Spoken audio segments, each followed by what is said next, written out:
अस्सलामुअलैकुम।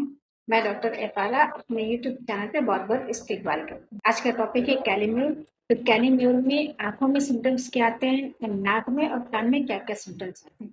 तो आँखों का सिम्पटम्स ये होता है कि सर्दी के दिनों में यानी ठंड की वजह से आँखों में कीचे जमते हैं जो सफ़ेद बलगम की तरह गीला-गीला सा रहता है, कॉर्नर में जो जम जाते हैं। ठीक है?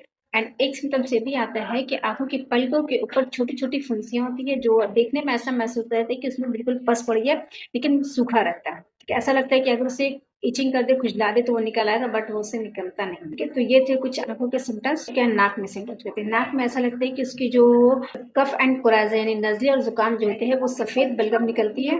ये ना ही मिल्की कलर रहता है और ना ही व्हाइटिश मतलब वाटरी कलर रहता है। ये जस्ट एक बीच का ट्रांसपेरेंट कलर का आता है। ठीक है? और नाक में इचिंग बहुत होती है। सर्दी की वज़ह से इचिंग भी होती है और समटाइम्स क्या होता है कि काफ़ी सर्दी जकड़ जाने की वज़ह से ब्लीडिंग भी आ जाती है। ये हो गया नाक के सिम्पटम्स। अब आ जाते हैं कान में। कान में भी सर्दी लग जाने की वज़ह से कान जो है एकदम बिल्कुल भरा-भरा सा मालूम होता है, जाम हो जाता है एंड समटाइम्स ये होता है कि सुनने में भी तकलीफ होती है।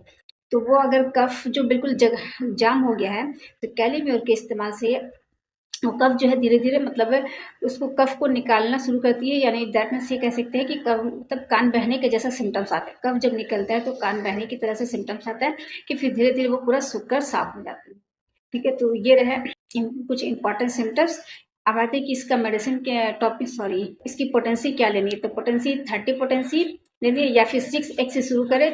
दिन भर में 3 बार 4 टैबलेट करके चूज़ कर खाना है या फिर 30 पोटेंसी। ठीक है? अगर बिल्कुल ही 2-4 दिनों से तकलीफ हुई है तो 6 एक्स इस्तेमाल करें। अगर थोड़ा ज़्यादा हो गया, हफ्ते 10 दिन तक का ये अगर प्रॉब्लम हो रहा है तो फिर 30 पोटेंसी का इस्तेमाल करें। आज के लिए इतना ही। मिलते हैं नेक्स्ट डे में। अल्लाह हाफ़िज़।